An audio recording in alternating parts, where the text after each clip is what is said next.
Hey, it's Cindy, and I'm showing up for Monday school. And sometimes showing up is the most accomplished thing I do in a given day. And that may be the case today. But when I was a kid, we lived across from something we called the woods. And my Uncle Love and Aunt Billy were visiting from California one weekend. And then one evening, my uncle was looking across out the window and said, "You know, Dave," that was my dad, he said, "we need to go over there and build those kids a fort." And so he was a strong believer in every kid ought to have a fort. And so we watched my dad and my uncle go across the street over the next couple of days with all the tools of the trade, and they built us a marvelous, magnificent treehouse fort with steps that went up, and we had a railing, and we had a roof and skylights, and it was a pretty cool thing. And we had little club meetings and club rules, and we had a cool fort for a little period of time. And one day we came home from school and somebody had completely vandalized our fort. They'd broken out all the windows and the skylights and torn off the boards and completely demolished our fort, and we were devastated. And the next morning there were two boys that lived up the hill on Dillard Road, and they were bragging, "Ha ha ha, did you see what we did to your fort?" So we knew who the culprits were, and we got a great idea, my brother and I, that we were going to pay them back. And so we made a plan, and we were going to get some hammers from my dad's workshop, and we were going to go up the road when they weren't there, and we were going to do the same thing to them. And my dad got wind of it, and he said, "Hey, what's going on?" And we told him what we were going to do.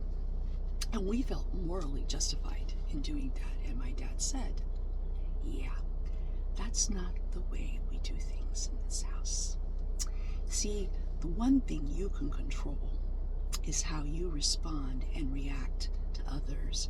And just because they do bad and nasty things doesn't give you license to do the same.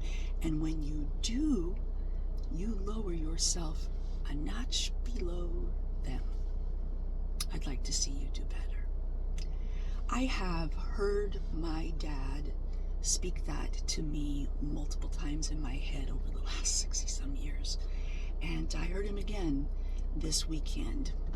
One of my team members sent me some photographs of her vehicle. It had been terribly vandalized over the weekend. There had been an incident in an area where she had parked her car. She had taken her little granddaughter in to a restaurant to have a little celebration of a small victory. And in a span of maybe 30 or 40 minutes, when she came back out, her car had been terribly vandalized.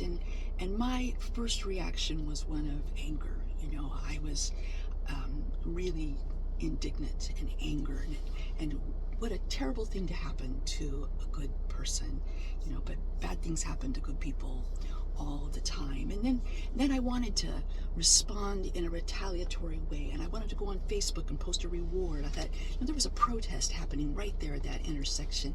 Surely somebody had to have seen somebody do something, and I wanted to make a post on Facebook and probably say something I shouldn't have.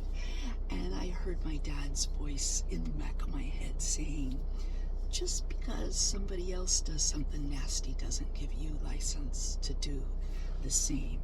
And the other piece of that was, don't let yourself become like them. The one thing I never want to do, and since I was in the restaurant business, it really became very important to me. I never wanted to become a bitter, angry old woman. I mean, it's a goal of mine to not be a bitter, angry old woman, and yet it becomes harder for me in these very troubled and difficult times when people act out their anger in their frustrations and their unhappiness in ways that are destructive and harmful to others.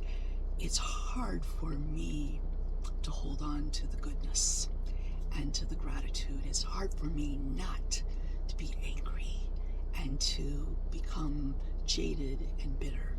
But this morning, on this Monday, I am remembering my dad's words, and I am recommitting myself to hopefully pursuing a better path. And I'm reminded of that scripture in the book of the prophets in Isaiah. It says, do not be dismayed. Don't be disappointed. Don't be fearful. Don't be anxious. I'm with you. I got you. And because I believe he does, I'm going to hang on to that today. I wish you a good day, a day full of joy. Thanks for listening. Bye.